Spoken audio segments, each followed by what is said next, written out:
ఒకసారి కలిసి వస్తుంది, ఒకసారి అవమానింపబడతాడు, ఒకసారి సంతోషపడతాడు.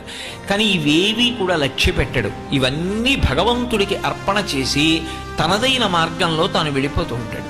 అందుకే ఆయన ఎక్కడున్నాడో అక్కడ శాంతి, ఆయన చుట్టూ ఎవరున్నారో వారికి శాంతి, వారు ఎక్కడ కూర్చున్నారో ఆ ప్రదేశము శాంతియుతంగా ఉంటుంది.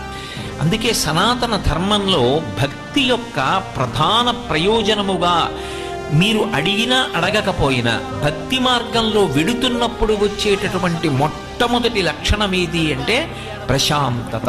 అందుకే మీరు చూడండి, మీరు ఏది ఈశ్వర సంబంధమైన కార్యం చెయ్యండి, ఒక్క విషయాన్ని అడుగుతారు, ఓం శాంతి శాంతి శాంతి, దీని చేత శాంతి కలుగుగాక.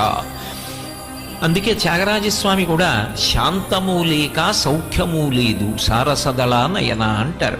అసలు ఆ శాంతం అన్నది లేకపోతే